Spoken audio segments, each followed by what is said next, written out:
Merci monsieur le ministre man pour tëj rek ci chapitre bi li ñu bëgg a wax mooy malgré le contexte extrêmement difficile nous avons fait l'option d'orienter le maximum de dépenses vers le social.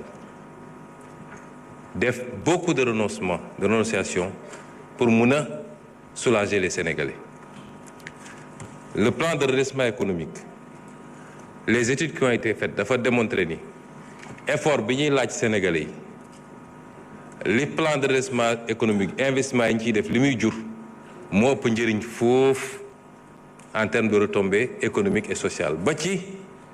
en termes d'impact sur la réduction de la pauvreté. Rien que sur 2026, les effets calculés, c'est à peu près 150 000 Sénégalais qu'on sortirait de l'extrême pauvreté. Am na ko wax léegi nag ne on peut faire dire tout aux chiffres et pourtant 5 secondes plus tard il nous demande des chiffres sur les déguerpissements.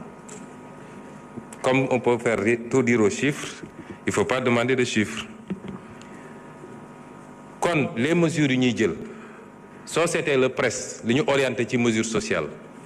le nombre de structures sanitaires qu'on doit construire à partir du presse le nombre de structures scolaires yi ñu war a construire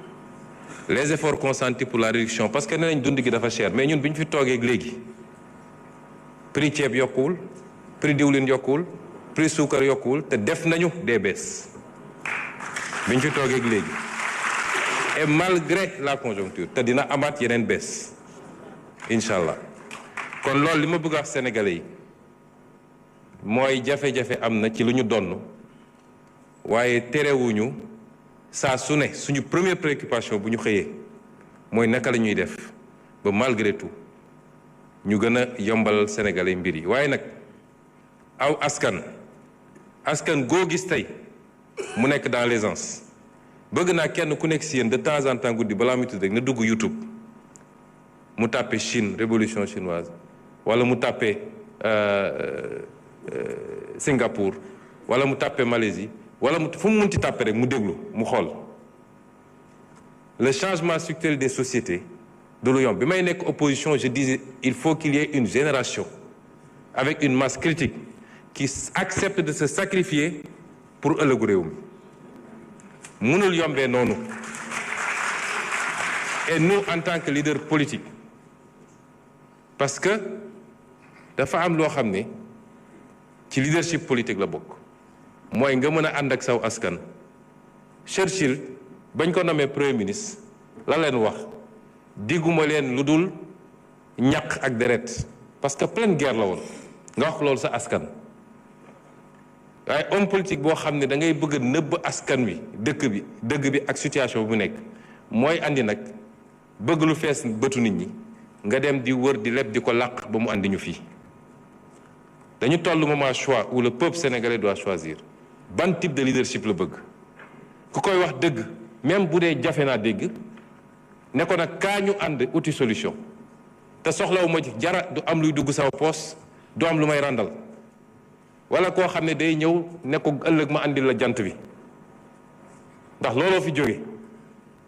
li jiitu ñëw kon ci moment boobu la ñu nekk te dafa interpeller conscience chacun d'entre nous à commencer par la jeunesse la diaspora les élites intellectuelles le pays est en train de changer waaye changement structurel du lu ñuy décréter lu ñuy liggéey la c'est un construit et pour lu jëm ci te dafa ànd ak nag question bi ñu posé ci année scolaire beeg yeneen yi parce que tamit moi j'ai été syndicaliste munoo ne man sama yoon newul ci lan la état bi mën ak lu mu mënut man sama bopp rek laa gis ñu andi la lu leer nañ ne la lii moo fi xew lii mooy situation te teewul ñu ngi def effort ndax conseil des ministres passé bii rek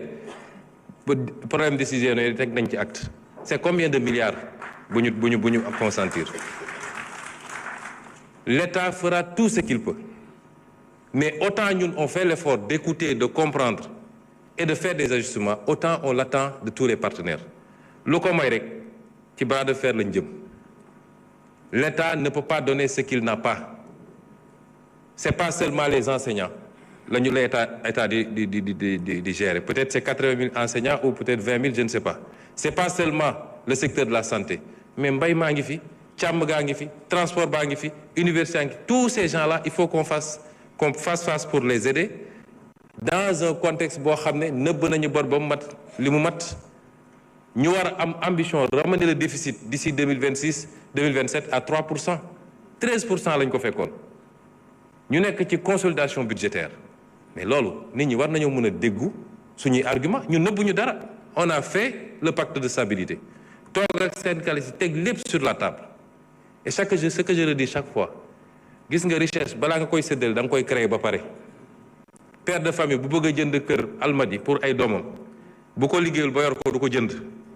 ñun ñëpp ñooy ànd créer la richesse ci loolu la ñu war a jublu. réew mi dafa war a jublu ci liggéey suba ngoon amul lu ñuy xaar dañu war a jublu ci liggéey. interpellation yi am ma fàttali d'ailleurs honorable Taf Sucé parce que yeggali mu woon que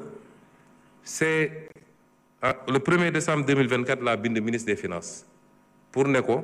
nañu restituer le site à sa destination, de trouver une compensation. Et le 14 avril 2025, on a pris le décret déclarant d'utilité publique la forêt classée de Thiès et prononçant le retrait du bail bi waroon dem vers la construction de cité. laaj nga ma nag lu jëm ci 1000 milliards yi opposition bi yëpp dañoo bëgg a focaliser wu sur le débat des 1000 milliards. ma fàttali ni boo delloon rek ci rapport Cour des comptes la ñu génne ci ay comptes yoo xam ne comptes yu jaarul yoon la te benn ci comptes yooyu muy le cap gouvernement bi ñu tuddee cap gouvernement le compte numéro 36 83 47 nga xam ne 1343 milliards lañ fa jaarale ci lu jaarul yoon. boo jëlee le compte PDS 303 milliards jaar nañ ko ci jaaru yoon la ñu jaarale ci hors circuit ci ay milliards ëpp na 1000 ëpp na 2000 ëpp na 5000 am na information yoo xam ne dikkal nañu ci lu jëm ci ay comptes yu mel noonu lu jëm ci ay transfert d'or ak yu demee noonu jox nañ ko ñi ñu ko war a jox pour ñu mottali enquête bi génnee les vérifications. la ci des nag man lu ma leen mën a wax musa wax histoire da koo andi ba mu leer nañ. fii bi may wax problème OFNAC bi 94 milliards yi nga dégg naa ko ci ba assemblée bi fii def commission d'enquête maa ngi woon campagne présidentielle ñu ne ma ñëwul uy si ma bañ fan la mujje rapport boobu mi ngi parquet financier fi mu ne nii ñu ngi koy convoqué ay nit. bi may wax fii li jëm ci Petro-Tim ak bi may wax fii ci li jëm ci dette cachée bi ba ci sax rapport Prodac bi nga xam ne tey ñu ngi ciy convoqué ay nit te am na ci yeneen développement yu gën a intéressant xam naa dina am ñuy ñàkk nelaw et semaine prochaine samay avocat dinañ ci wax ak Sénégal yi bu soobee yàlla ñu ngi leen di gërëm leen sant